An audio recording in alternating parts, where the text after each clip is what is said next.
जय हिंद दोस्तों। स्वागत है आपका कर्मपथ आईएएस में। तो आज के दिन पे हम हमारी यूट्यूब चैनल स्टार्ट करने जा रहे हैं। तो आपसे रिक्वेस्ट है कि इसको ज़्यादा से ज़्यादा सब्सक्राइब करें और शेयर करें। तो आइए आगे चलते हैं इस समय के सबसे ज़्यादा पूछे जाने वाले क्वेश्चन को। When will India punish perpetrators of terrorism? आखिर भारत कब जवाब देगा आतंकी हमले का? तो उसके पहले बैकग्राउंड जान लेते हैं। पहलगाम अटैक, जहाँ पे 22 अप्रैल को टेररिस्ट 4 से 5 टेररिस्ट ने टूरिस्ट जो कि सिविलियंस से उन लोगों के पे हमला किया पहलगाम में, जो कि कश्मीर जम्मू एंड कश्मीर में है।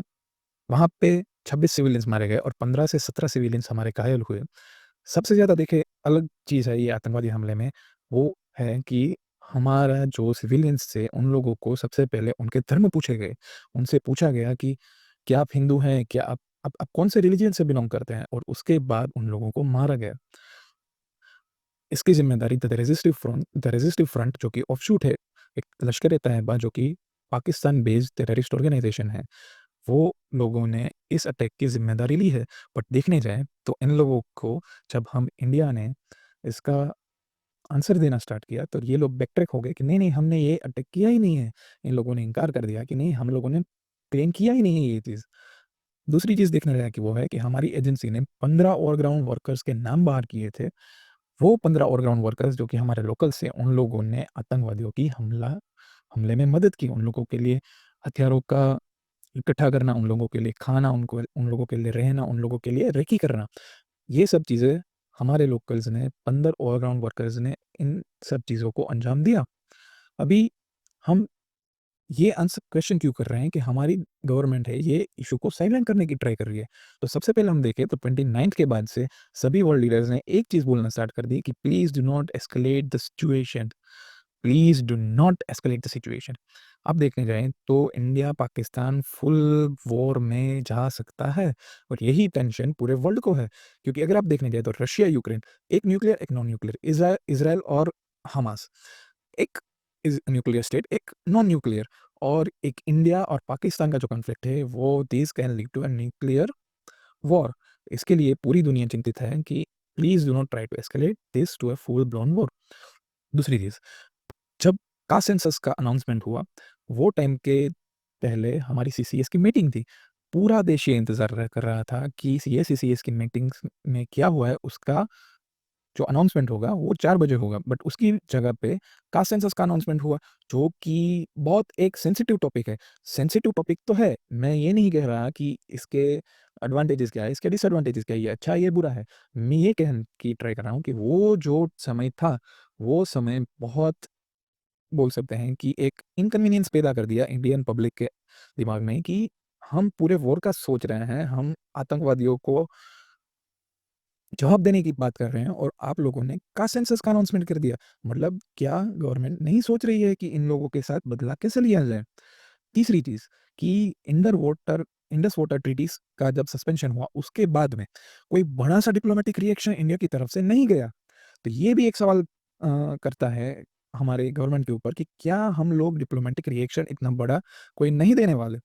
चौथी चीज़ कि अभी तक मिलिट्री एक्शन क्यों नहीं हुई है? कोई भी हमारे बड़े लीडर्स, लास्ट में हमारे जो होम मिनिस्टर है श्री अमित शाह जी, उन लोगों ने बोला था कि चुन-चुन के बदला लिया जाएगा। उसके बाद से कोई भी लीडर ने बड़ी अनाउंसमेंट नहीं की है। कोई भी लीडर ने बड़ा रिस्पॉन्स देने की बात नहीं की है। तो क्या हमारी गवर्नमेंट ये पूरे इश्यू से साइडलाइन करने की ट्राई कर रही है? तो आइए देखते हैं। Why are we not reacting quickly? हम लोग, हमारे ऊपर जो हमला हुआ उसके बाद हम लोग तैयारी कर लिए हैं, हमारी मिलिट्री तैयार है, बट हम लोग उन लोगों पे हमला क्यों नहीं कर रहे हैं, आतंकवादियों पे और उनके बेकर्स पे हमला क्यों नहीं कर रहे हैं? तो इसके लिए आप देखने जाएँ तो 4 चीज़ें होती हैं। कभी भी कोई भी देश हमला करता है आतंकवादियों के खिलाफ या कि उनके स्टेट बेकर्स के खिलाफ, तो ये 4 चीज़ें मेरे हिसाब से सबसे पहले देखनी पड़ती है। First one is strategic patience, second is international response, third is economic consideration and the fourth one is internal situation. तो आइए देखते हैं कि मैंने स्ट्रैटेजिक पेशेंस को अलग क्यों रखा हुआ है। स्ट्रैटेजिक पेशेंस, अगर आप देखने जाएँ तो within hours of the attack हमारी एनआईए की टीम पहलगाम में पहुँच गई थी। क्यों पहुँच गई? उन लोगों ने, एनआईए की टीम ने वहाँ पे सबसे पहले जो चीज़ की वो था अटैक को प्रोब करना। एक कॉन्क्रीट प्रूफ को लेना कि इसमें इसके पीछे स्टेट बेकर्स है आतंकवादियों के। वही चीज़ को हमें बहुत कॉन्क्रीट प्रूफ चाहिए रहेगा। हम पूरी इंटरनेशनल कम्युनिटी को पता है कि हमारा जो नेबर है, हम जो पाकिस्तान है, वो टेररिज़्म को बैक करता है और अभी-अभी उन लोगों के डिफेंस मिनिस्टर ने खुलेआम एक्सेप्ट कर लिया है ऑन एयर कि वो लोग इतने साल से टेररिज़्म को यूज़ कर रहे हैं। But we need concrete proof against them कि ये अटैक में भी उनका हाथ था। इंटरनेशनल कम्युनिटी को हमें देना पड़ेगा, हमें दिखाना पड़ेगा, उनका सपोर्ट लेना पड़ेगा। दूसरी चीज़ कि अगर आप देखने जाएँ इज़राइल के ऊपर जो हमला हुआ था 7 अक्टूबर को, वहाँ पे इज़राइल ने सबसे पहले अटैक नहीं किया गाज़ा के ऊपर या हमास के ऊपर। उन लोगों ने सबसे पहले उनके अंदर घुसे हुए जो आतंकवादी थे, उन लोगों को मारा। उन लोगों ने टाइम लिया, प्लानिंग करने का उन लोगों ने टाइम लिया। फिर उसके बाद जाके उन लोगों ने टेररिस्ट लोगों पे हमला करना स्टार्ट किया। Third and the most important point is calibration of attack and efficient strategy of attack. अगर आप देखने जाएँ तो अगर हमारे घर के नीचे कोई भी बंदा आके, कोई भी पागल बंदा आके हम पे अगर अटैक करता है, तो सॉरी अटैक नहीं बट हमें बुरा-भला बोल देता है, तो क्या हम नीचे जाके वो पागल आदमी को के जान से मार देंगे? जी नहीं। हम लोगों को उसको ऐसे रिस्पॉन्स करना होगा कि वो फ्यूचर में हमला ना करे और ये बात उसको ज़िंदगी भर याद रहे कि ये अटैक देश के ऊपर, हमारे देश के ऊपर कभी भी आँख नहीं डालनी है। हम ऐसे उसको रिएक्शन देंगे कि वो कभी भी हमारे स्ट्रीट में या हमारे घर के नीचे भी ना आ पाए। तो यही चीज़ हम भी करेंगे कि कैसे अटैक करना है, कहाँ अटैक करना है, कौन से वेपन से अटैक करना है, कौन से टाइम पे करना है, ये सब हमें डिसाइड करनी है। जैसे मैंने लिखा है our time, our weapon and place of our will, वो हमारे ऊपर डिपेंड है। हमें कैलिब्रेट करना है कि ये अटैक का जवाब कैसे दिया जाए। Second thing efficient strategy of the attack. For example there are 3 targets, अगर 3 टारगेट्स हैं और तीनों टारगेट में हमें लेट्स से पहले फर्स्ट पे, सेकंड पे और थर्ड पे, उसके बाद थर्ड पे अटैक करना है। तो जब हम फर्स्ट पे अटैक करेंगे, तो उसके बाद जब हम सेकंड पे अटैक करने जाएँगे, तो definitely they will be ready. तो इसीलिए कौन से हाई प्रोफाइल टारगेट्स हैं, कौन से लो प्रोफाइल टारगेट्स हैं, ऐसा नहीं कि हम एक बार अंदर घुस गए, उसके बाद डिसाइड करेंगे, नहीं, ऐसा नहीं होता। इसीलिए हमें डिसाइड करना पड़ेगा कि किसको पहले हम किसके ऊपर पहले हमला करेंगे, किसके ऊपर बाद में हम हमला करेंगे, कौन-सा हाई प्रोफाइल रिस्क है, कौन किसमें लो प्रोफाइल रिस्क है, कौन-सा टारगेट हाई प्रोफाइल है, कौन-सा टारगेट लो प्रोफाइल है। तो ये पूरा स्ट्रैटेजी के अंदर आएगा, जो कि हमारे मिलिट्री जो कि सबसे ज़्यादा डिसिप्लिन्ड मैं बोलूँगा, वो लोग बहुत अच्छे से जानते हैं ये अटैक करना। तो दूसरी चीज़ कि हमारे जैसे प्राइम मिनिस्टर श्री नरेंद्र मोदी ने बोला है कि India will identify, trace and punish every terrorist and their backers. अगर आप इसका लैंग्वेज देखने जाएँ हमारे प्रधानमंत्री श्री नरेंद्र मोदी ने बिहार में इंग्लिश में बोला था कि इंडिया विल आइडेंटिफाई। अब अभी आप देखिएगा, आइडेंटिफाई यानी पता करना कि कौन इसके पीछे रिस्पॉन्सिबल है और हम जानते हैं कौन रिस्पॉन्सिबल है, पाकिस्तानी आर्मी रिस्पॉन्सिबल है।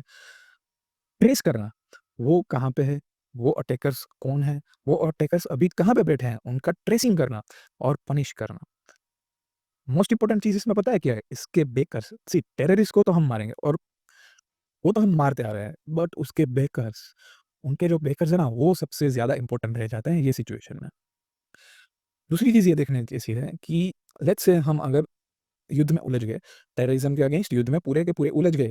हमारी फ़ोर्सेस मूव करेंगी, हमारा बहुत सारे इक्विपमेंट्स मूव करेंगे, हमारे फाइटर प्लेन्स मूव करेंगे, हमारी शिप्स मूव करेंगी।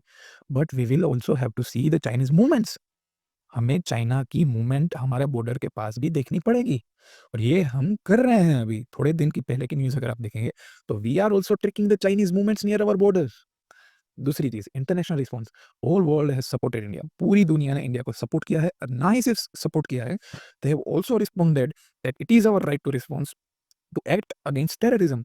उन लोगों ने हमारे अटैक करने को भी एक पूरी छूट दे रखी है कि आपका ये कर्तव्य बनता है, आपका ये राइट बनता है कि आप उन पे अटैक करिए। ये हमारी संप्रभुता है, ये हमारी सोल पे अटैक किया है उन लोगों ने। दूसरी चीज़ अगर आप देखने जाएँ तो इसमें चाइना की भी गेम हो सकती है। छोटा-सा अटैक करवा दो, हम लोग लंबे से वॉर में वहाँ पे फँस जाएँ। चाइना यही तो चाहता है। रशिया यूक्रेन का वॉर अभी थोड़ा काम होने की सिचुएशन पे है। इज़राइल और गाज़ा में जो वॉर चल रहा है, जो कॉन्फ्लिक्ट चल रही है, उसको भी वो थोड़ा-सा ठंडा होने की ट्राई कर रहा है, क्योंकि यूएस उसमें इन्वॉल्व है। बट अभी एक नया फ्रंट चाइना खोलने की भी ट्राई कर सकता है, जो कि इंडिया पाकिस्तान का होगा। ये लॉन्ग वॉर की वजह से हमें बहुत सारा नुकसान हो सकता है। थर्ड चीज़ strategic presence of US in Pakistan. अभी भी इतने सालों बाद भी अमेरिका की स्ट्रैटेजिक प्रेजेंस है पाकिस्तान में। अगर आप देखने जाए तो उनकी नज़र वहाँ से ईरान में रहेगी, अफ़गानिस्तान पे रहेगी और इंडिया पे भी रहेगी। यूएनएससी परमानेंट सीट, जिसके पीछे हम बहुत सालों से लगे हैं, वो सब देश हमें कुछ चुनिंदा देशों के अलावा हमें बैक कर रहे हैं कि भाई इंडिया को यूएनएससी परमानेंट सीट मिलनी चाहिए। अगर लंबा युद्ध चलता है, अगर बहुत एक समय पे युद्ध चलता है, तो हमारा जो यूएनएसए की परमानेंट सीट है, उसमें बहुत ज़्यादा डिले हो सकता है। Involvement of other state actors in this conflict. अब ये चीज़ आपको बहुत समझनी पड़ेगी। इन इज़राइल और हमास और इंडिया पाकिस्तान, दोनों में एक चीज़ कॉमन है, जो दोनों को सपोर्ट कर रहा है, वो है टर्की। अगर आप थोड़े सालों से अगर आप करंट अफेयर्स फ़ॉलो कर रहे हैं, तो आपको आईमेक कॉरिडोर के बारे में पता होगा, जो कि इंडिया से सी रूट जाता है, यूएई, सऊदी अरब, जॉर्डन, इज़राइल और फिर यूरोप को कनेक्ट करेगा। तो अभी हम सोचेंगे कि इसमें दिक्कत क्या है टर्की को? तो टर्की को सबसे ज़्यादा दिक्कत है। अगर आप देखें, तो ये पूरे लाइन में हम टर्की को बाईपास कर रहे हैं। हिस्टोरिकली और अभी भी देखने जाएँ तो टर्की का बहुत सारा प्रेज़ेंस है ये लाइन में। Turkey is considered one of the important country in this corridor, जो कि आईमेक के अलावा अभी जो ट्रांज़िशन हमारा होता है, वो टर्की के ऊपर हम बहुत सारा ज़्यादा निर्भर रहते हैं, पूरी की पूरी वर्ल्ड कम्युनिटी। अगर ये कॉरिडोर बनता है, तो पूरी वर्ल्ड कम्युनिटी के लिए this corridor will be a game changer.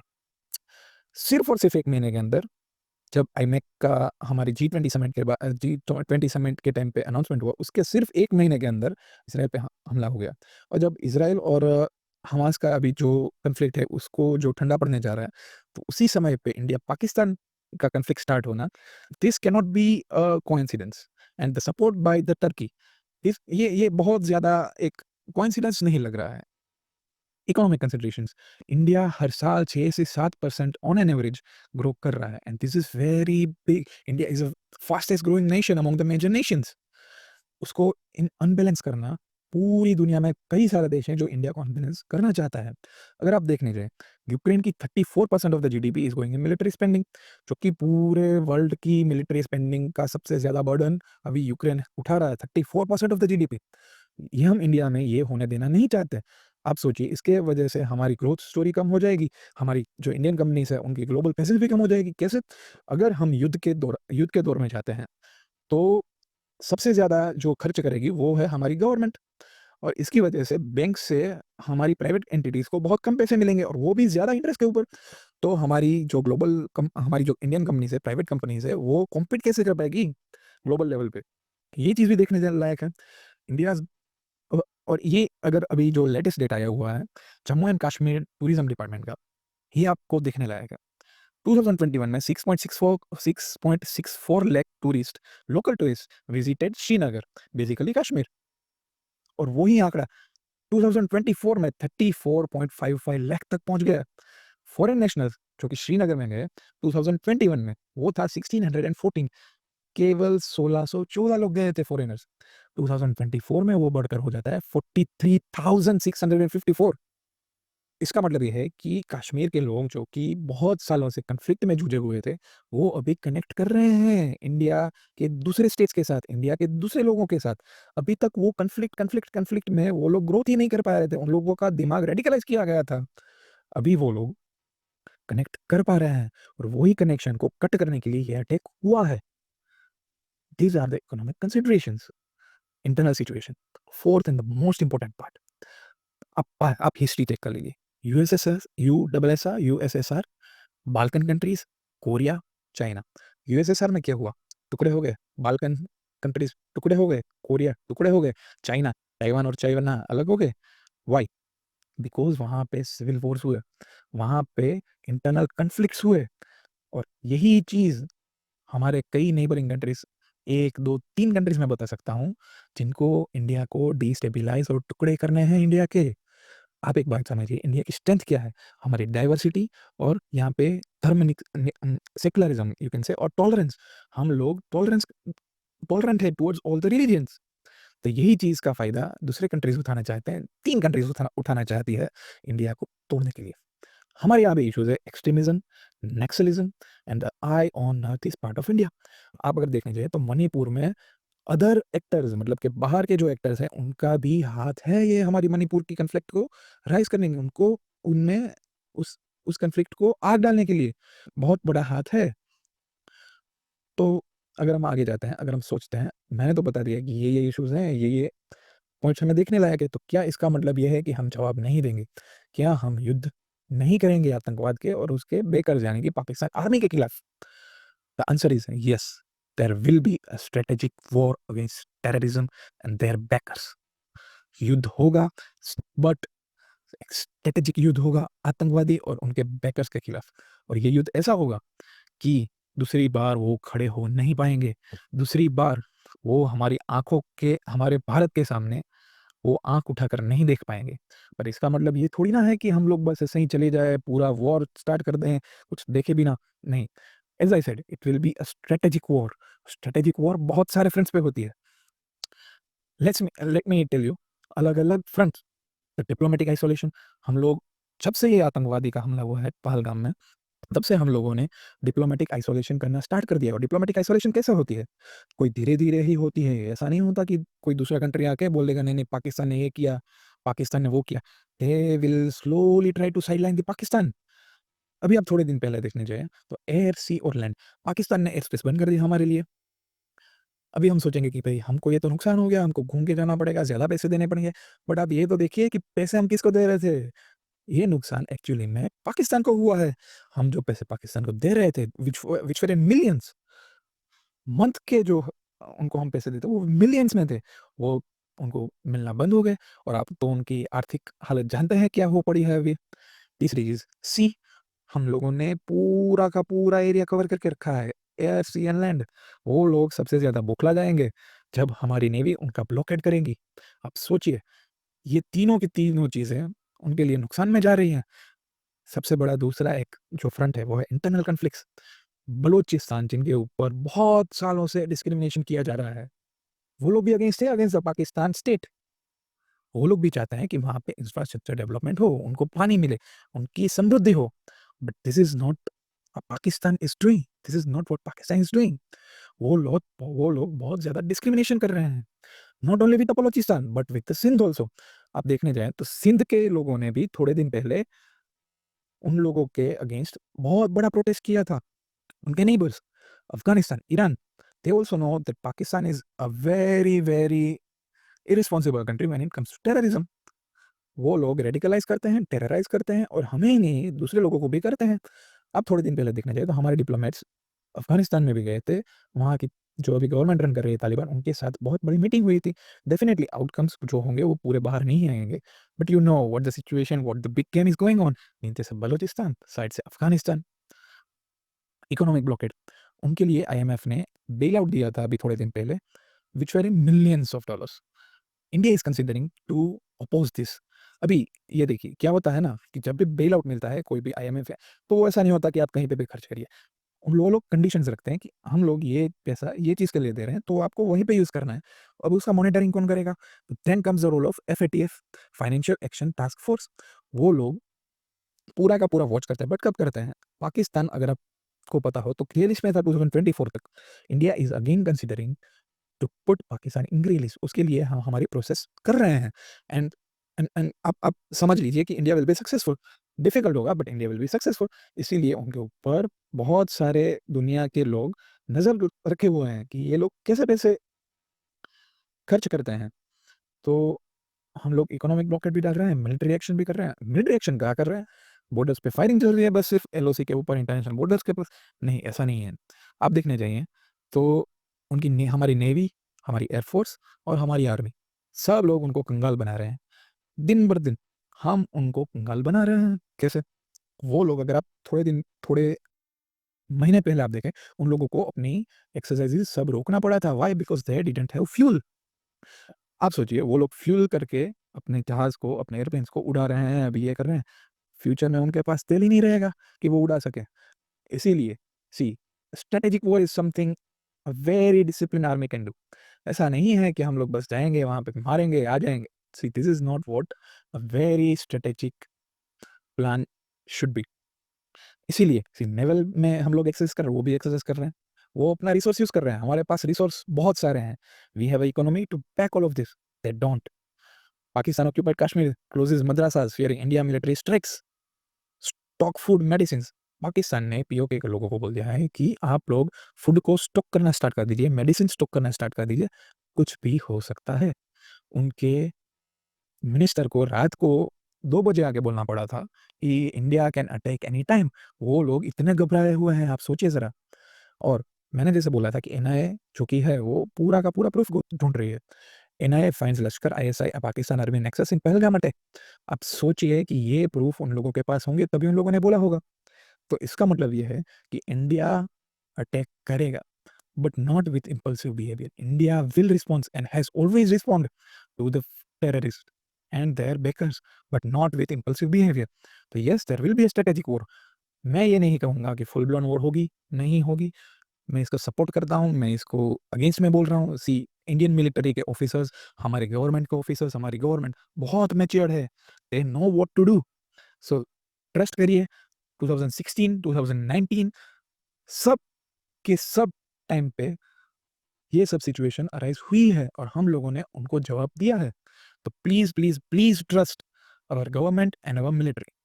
So at last मैं कहना चाहूँगा कि ये रहा हमारा सुनहरा भारत, हमारे सोने की चिड़िया। तो समय आ गया है कि ये टॉपिक को ख़त्म करें और मैं ये कहना चाहता हूँ कि my dream is to again make this country a सोने की चिड़िया। नॉट सिर्फ इन टर्म्स ऑफ मनी, सिर्फ पैसे के मामले में हमें इसको सोने की चिड़िया नहीं बनाना है, but education, discipline and ethics के मामले में भी हमें इंडिया को बहुत सारी ऊंचाइयों पे लेके जाना है। And who will be responsible for all this? We the citizen of India. ये हमारी रिस्पॉन्सिबिलिटी है गवर्नमेंट के साथ कि हम उनको सपोर्ट करें और इंडिया को आगे बढ़ाएं। So let's say this is a time of Bharat to rise and awake. With this I am ending this video. जय हिंद।